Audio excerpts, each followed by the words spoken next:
আলহামদুলিল্লাহ। আসসালামু আলাইকুম ওয়া রাহমাতুল্লাহি ওয়া বারাকাতুহু।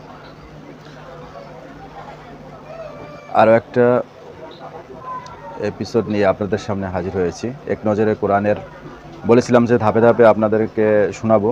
তো প্রথম অংশ শুনিয়েছিলাম, এবার আজকে যে অংশটা শোনাবো সেটা হলো সূরা ফাতিহা। শুরুতেই যে সূরা দিয়ে কোরআন শরীফ শুরু করেছে সেই সূরার সম্পর্কে এক নজরে কোরআন এইখানে কি বলেছে সেটা আপনাদেরকে শোনাবো খুব সুন্দরভাবে, যেভাবে এখানে যে সম্পর্কে আলোচনা করেছে। যেমন এখানে শানে নজুল কি, এটার ফজিলত কি, সেগমেন্টটা কি, কোন সেগমেন্ট এটা করেছে, তারপরে এইটার কেস স্টাডি মিজানুর রহমান আজহারি সাহেব, যিনি ডক্টর মিজানুর রহমান আজহারি, উনি যেভাবে কেস স্টাডি করেছে, রিফ্লেকশন, এটার রিফ্লেকশনটা কি, কিছু শব্দ চয়ন যেগুলা ইনি ব্যবহার করেছেন, এই জিনিসগুলো নিয়ে আজকে কথা বলবো। চলুন অন্যদিকে কথা না বাড়িয়ে মূল পর্বে চলে যাই।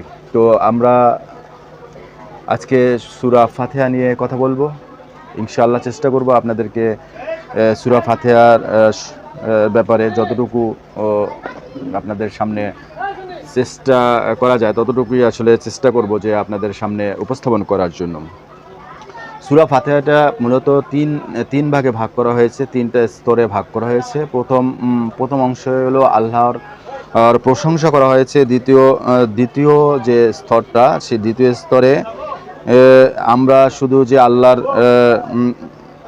গোলামি করব এইটাই প্রকাশ করেছে আল্লাহ তাআলা, যে শুধুমাত্র তোমাদেরকে সৃষ্টি করা হয়েছে আমার ইবাদতবন্দি করার জন্য, অর্থাৎ আমার গোলামি করার জন্য। এবং তৃতীয় ধাপে হচ্ছে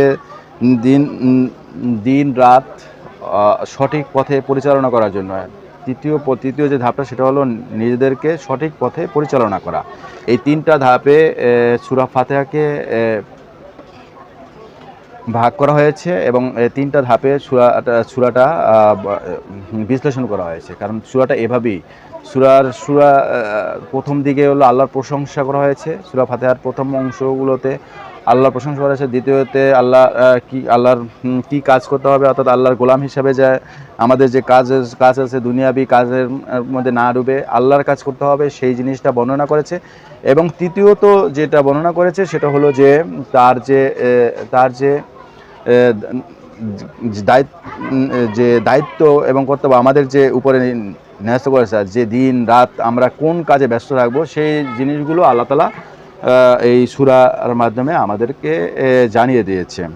আর এই সূরা ফাতিহা মূলত কিন্তু পুরো কোরআন শরীফের মা বলা হয়, কারণ এখানে শানে নজুল, অর্থাৎ সূরা ফাতিহা হলো পুরো কোরআনের শানে নজুল হিসাবে প্রতিষ্ঠিত হয়েছে। সূরার শুরু এবং শেষ সম্পর্ক। সূরার শুরুতে রব হিসেবে আল্লাহ তাআলার কাজ বা দায়িত্বের কথা জানিয়েছেন, সেটা হলো বিশ্ব জগৎ পরিচালনা করা ও বান্দার প্রয়োজন মেটানো। আর শেষে যা বলা হয়েছে সেটা হলো বান্দার হিসাবে আমাদের দায়িত্ব ও কাজের কথা মনে করিয়ে দিয়েছেন, তা হলো কেবল তারই দাসত্ব করা। এই দুই শুরু এবং শেষে এই দুইটা জিনিসই সূরা ফাতিহাতে প্রকাশ করা হয়েছে। চলুন শানে নজুলে কি বলা হয়েছে এই সূরার শানে নজুল। কোরআন কিন্তু গতানুগতিক কোনো বই নয়। কোরআন হলো জীবনযাপনের প্রেসক্রিপশন। মানুষের এক এক দরকারে নেমে এসেছে এক এক রকমের সূরা। তো কোন দরকারে কি প্রেক্ষাপটে নাজিল হয়েছে, এটা এক একটা আয়াত তার দলিল দস্তাবেজকেই বলে শানে নজুল। প্রায় সবগুলো বিশুদ্ধ তাফসির ঘেটেও সূরা ফাতিহার এরকম কোনো শানে নজুল সন্ধান মিলেনি। বোঝাই যাচ্ছে সূরা ফাতিহা বিশেষ কোনো উপলক্ষ নিয়ে নাজিল হয়নি, এটা বরং মহান রবের পক্ষ থেকে মুসলিম উম্মার জন্য এক বিস্ময়কর উপহার। তবে হ্যাঁ, সূরা ফাতিহা যখন নাজিল হয় তখনকার মক্কার চালচিত্র ও ঘাটাঘাটি করলে কিছু ব্যাপার বুঝতে পারা যায়। যেমন তখন পবিত্র কাবা ঘরের আশপাশে বিস্তর মূর্তি পূজা হতো। সূরা ফাতিহায় আল্লাহ শুনিয়ে দিলেন তাওহীদের মর্মস্পর্শী ঘোষণা, আল্লাহ ছাড়া অন্য কারো ইবাদত চলবে না। মূর্তি তো দূরের কথা, অন্য কোনো বিশ্বাস বা মতবাদেরও পূজা করা যাবে না। আবার ইসলামের ছায়াতলে আশায় তখনকার মুশরিকরা মুসলমানদের উপর অকথ্য নির্যাতন চালাচ্ছিল। সূরা ফাতিহা আল্লাহ শোনালেন সান্ত্বনার বাণী, একটু সবুর করো, বিচার দিনে যার যা পাওনা সব মিটিয়ে দেওয়া হবে। আর শেষমেশে সরল পথ চাইতে বলার মাধ্যমে সমগ্র মুসলিম জাতিকে তিনি গেঁথে দিলেন একই সুতায়। আমাদের এই একটা পরিচয়, প্রত্যেকটা সরল পথের অনুসারী ঐক্যবদ্ধ এক জাতি, সেটা হলো মুসলিম। এখন এটা হলো শানের সেগমেন্টে কি বলেছে, ওই যে সেগমেন্টে এই সেম কথাটাই বলছি যে প্রথম অংশে আল্লাহ নিজের পরিচয় দিয়েছেন। তারপরে দ্বিতীয় সেগমেন্টে হলো আল্লাহ ও বান্দার মাঝের অংশে আল্লাহ ও বান্দার মাঝে যে চুক্তি তা মনে করিয়ে দেওয়া হয়েছে। আর তৃতীয়ত শেষ অংশে তুলে ধরেছেন বান্দার পরিচয়, অর্থাৎ বান্দার যে পরিচয়, কি কারণে বান্দা আসলে পৃথিবীতে আগমন করেছে, আল্লাহ তাআলা পৃথিবীতে আনয়ন করেছেন কি কাজে, কোন কাজে পৃথিবীতে বান্দা আসছে, সেটা মনে করিয়ে দেওয়ার জন্যই আল্লাহ তাআলা এই সূরা ফাতিহা নাজিল করে বলে দিয়েছেন, আমাদেরকে একটা সঠিক পথ নির্দেশনা মাধ্যমে জানিয়ে দিয়েছেন। চলুন ফজিলত সম্পর্কে জানি। এটা পড়লে কি ফজিলত পাবো আমরা। কোরআনের সবচেয়ে মর্যাদাপূর্ণ সূরা হলো সূরা ফাতিহা। নবীজি এক সাহাবীকে বললেন, আমি তোমাকে কোরআনের সবচেয়ে মহিমান্বিত একটি সূরা শেখাবো। এই সূরাটি হলো সূরাতুল ফাতিহা। রোগের চিকিৎসা। রাসূল সাল্লাল্লাহু আলাইহি ওয়াসাল্লাম বলেন, সূরা ফাতিহা সমস্ত রোগের চিকিৎসা, উজ্জ্বল আলো। একবার জিবরাইল আলাইহিস সালামের সঙ্গে বসেছিলেন নবীজি। এমন সময় আসমানের একটি দরজা খোলার আওয়াজ শোনা গেল। এই দরজাটি এর আগে কখনো খোলা হয়নি। তখন ওটা দিয়ে নেমে এলো এক ফেরেশতা। নবীজিকে সালাম দিয়ে বললেন, হে আল্লাহর নবী, দুটো আলোর সুসংবাদ গ্রহণ করুন। যে আলো দুটো শুধু আপনাকেই দেওয়া হয়েছে, আপনার আগের কোনো নবীকে দেওয়া হয়নি। একটি হলো সূরা ফাতিহা, অন্যটি হলো সূরা বাকারার শেষ কয়েকটি আয়াত। ওখান থেকে একটি হরফ পাঠ করলেও বিনিময়ে আপনাকে প্রতিদান দেওয়া হবে।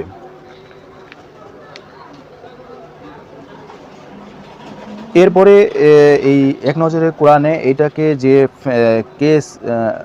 কেস অফ স্টাডি, আসলে সবগুলো তো আসলে এভাবে বলাটা পসিবল হয়ে দাঁড়ায় না, পসিবল হয় না।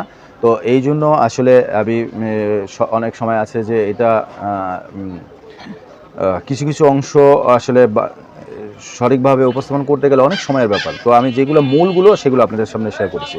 কেস স্টাডিতে বলছে যে সূরা ফাতিহার গোটা মানব জাতিকে 3টা দলে ভাগ করা হয়েছে। এক নম্বরে হলো সঠিক প্রাপ্ত, এদের জ্ঞান আছে ও সে অনুযায়ী কাজ করে নবী রাসূল। এই দলে আছেন হলো নবী, রাসূল, সিদ্দিক, শহীদ ও সৎ বান্দাগণ।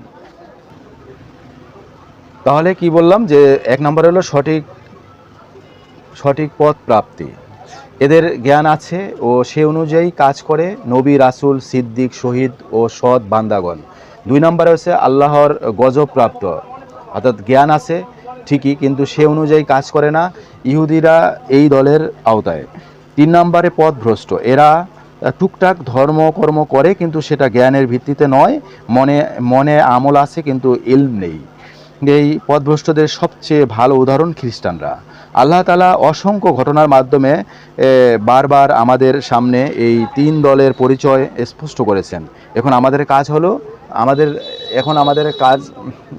কাজ হলো সেই সব ঘটনা গভীরভাবে ভেবে দেখা। আমাদের মধ্যেও অভিশপ্ত ইহুদিদের স্বভাব ঢুকে পড়ে কিনা তা, খ্রিস্টানদের মতো আমরাও ইসলাম ছাড়াই আমল করে নিজেকে কামেল ভাবছি কিনা, এইসব খতিয়ে দেখা। অন্যদিকে সঠিক পথের অনুসারী আমাদের প্রিয় নবী নূহ, ইব্রাহিম, মুসা ও অন্যান্য নবী।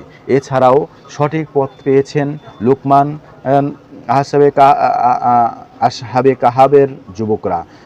তাদের ঘটনাগুলো নিয়েও নিবিড় গবেষণা করে দেখতে হবে। এরপরে যেটা করছে যে এই আয়াতের যে একটা ওভারলুক সেটা প্রকাশ করছে 7টা স্টেজে। প্রথম হলো আল্লাহর নামে শুরু করলাম কোনো কাজই পূর্ণতা পায় না আল্লাহর নাম ছাড়া। 2 নাম্বার, জগতের সকল প্রশংসা ব্যক্ত আছে সবটুকু আল্লাহর জন্য, যিনি সৃষ্টি করেছেন বিশ্বজগৎ সমস্ত সৃষ্টি। 3 নম্বরে, সমস্ত সৃষ্টির প্রতি তার অফুরান ভালোবাসেন বলে বান্দা যাচ্ছে তাই করবে তা নয়, বিচার দিনে অন্যায় কাজের শাস্তি দেবেন তিনি। 5 নম্বরে, তাকে রব হিসেবে চেনার পর প্রথম কাজে তার দাসত্ব করা। 6 নম্বরে, যিনি সৃষ্টি করেছেন তিনি উত্তম পথ প্রদর্শক, তাই তার কাছেই সঠিক পথের দিশা চাইতে হবে, অনুসরণ করা চাই ওই পূর্বসূরিদের যারা সঠিক পথে অনুসারী ছিল। জ্ঞান থাকা সত্ত্বেও যারা বিপদে গেছে তথা ইহুদিরা তাদের অনুসরণ নয়, আর জ্ঞান না থাকার কারণে যারা পথভ্রষ্ট হয়েছে তথা খ্রিস্টানরা ওদেরও অনুসরণ নয়।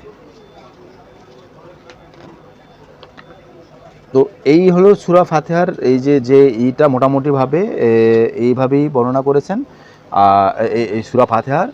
এরপরে আমরা যে কথা বলবো সেটা হলো সূরা বাকারা নিয়ে। এর পরের যে এপিসোড থাকবে সেটা হলো সূরা বাকারা। আমরা অবশ্যই ইনশাআল্লাহ চেষ্টা করব সূরা বাকারা এইভাবেই সূরা বাকারাকে আপনাদের সামনে তুলে ধরার জন্য। সে পর্যন্ত ভালো থাকবেন, সুস্থ থাকবেন। আসসালামু আলাইকুম ওয়া রাহমাতুল্লাহি ওয়া বারাকাতুহু।